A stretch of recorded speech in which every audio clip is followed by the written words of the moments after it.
Hey, Shawn Clement here from the Richmond Hill Golf Learning Center. Today, as you can see, I've got a different club in my hands. The question is, what do long cast fishing, lacrosse, hockey, and golf have in common? You'll see that the arm motion is very much the same in baseball as well, of course. The arm motion that we're going to be talking about is just to help you fine-tune your action to target, so that you understand that, yeah, you have an action that's going to be going to the target, but on the way out there, there's going to be a collision involved, right? Collision of the club against the golf ball. And that collision, you know, even if it's not going to stop the swing, is definitely going to slow it down a little bit, all right? So it's like if you have a hammer and you're hammering a nail into the door frame stops the whole motion. The nail goes into the wood, but you definitely get stopped by the door frame, otherwise you're in demolition mode, right? So let's say I was long, if you want to go to YouTube and check out long casting, these guys, it's unbelievable. They have these long 14, 15 foot long fishing poles, and they're casting these nice little lead slugs out there, and the world record's over 300 yards. So guys out there that routinely do this over 250 yards with a fishing pole. Really cool stuff. So you'll watch them get the feel for the lead slug. They're kind of waving it here so they can feel the weight of that little slug. And once they feel the weight of that slug load the fishing pole, then they take that fishing pole out there. So if you look at how the hands are leveraging against themselves, the left hand is pulling down and the right hand is pushing up. And then once that gets past horizontal, then it continues. The left hand continues to leverage upwards as the right hand continues to leverage downwards. The full release, the full extent of that release is the left hand under the right, and there's that extra little bit of rotation that occurs there. If we look in hockey, I'm collecting a puck here, applying the pressure to the ice. You notice how my left hand's pushing towards me, my right hand is pushing towards you.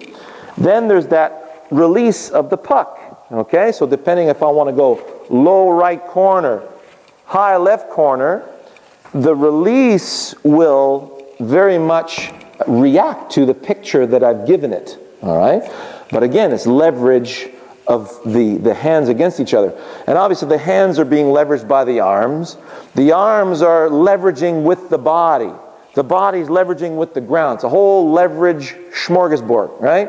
So solid against the ground, collect it here, release it there. Collect it here, release it there. Lacrosse. Look at some lacrosse shots. You'll see my latest blog where I compare the actions of a lacrosse and a long cast fisherman, and then with the golfer. Now, what will happen in your golf swing and the way it's going to feel in your golf swing, let me get my club here, you've got, and this is where you'll really realize how important that grip is. When you've got, you know, that proper trigger finger on the club, you notice how my right trigger finger, let me go give you a closer look here. Okay, so you notice how that right trigger finger is right up against the grip. You can see how my thumb's right alongside here. So if I were to push against something, my right hand's applying pressure this way, my left hand's applying pressure this way, right? So get to feel the weight of that arm club unit, very important. Toss it into the backswing. Let the weight of the club head load the hands, right? Just like the weight of that slug is loading the tip of that fishing pole. Very important stuff. Now, I'm coming back down. I'm on my way to the target. All my attention's out there, and I'm going to release everything out there. Now, as I get to the ball, central nervous system is going to brace for this. Your conscious, this happens way too fast for your conscious mind. You got to park that sucker and just keep focusing on your target. You say, okay, on my way to the target, I want ball, grass, and ground in the way of that. Well, gosh, on my way to that target, that feels like it's going to provide a little bit of resistance. So your body prepares for that. It's bracing itself for that collision. so that on your way to the target, this won't stop you, okay? So, as I get through impact, see how my left hand is out in front? Club catches up to the ball. Now the left hand starts leveraging around against the right hand, okay? So the right hand's pushing this way, left hand's pushing that way, and then there's that release of energy out there that occurs. So you want to make all you want to feel is a full continuum of that momentum out there. It's not this. This is your left hand blocking your right hand. This is the left hand getting out of the way of the right hand.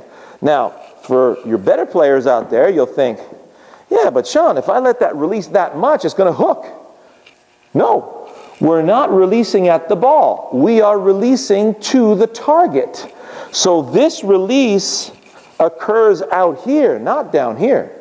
So as long as you're focused on target, you will not hook it. It'll go exactly where you want to start the ball. And you got to keep in mind how you want that ball to go. Start it left, fade it to the, start it to that target, fade it to that target. Well, then the release will react to that, right? It's like a check swing in baseball. You're coming in, you want to put it out to first base. You're going to check that swing. It's a natural instinct in relation to the picture. So you want to draw the ball. And now I'm going to start it there. I'm going to end it there. So now when I'm drawing the ball, that release is going to be a little more emphatic. Not your conscious mind's job, okay? Now, one final note on the weight. So let's say you and I were mountain climbing. You were down here on the ledge of a cliff, and I'm up here, and I've got the rope. You notice how mountain climbers always make sure they feel you at the end of the rope? They don't let the rope slack off. They always have a little bit of, you're right there with them. So if you slip off, they'll feel it right away. So let's say you slip off and I catch you. Now, I've got my rope here, and I want to swing you back and forth and make sure that you can catch a part of the ledge. So you notice how I'm doing that. There you go. Now you're back on the ledge. So I have to feel what's going on in order to react to it. I have to feel the weight of that slug in order to react to it.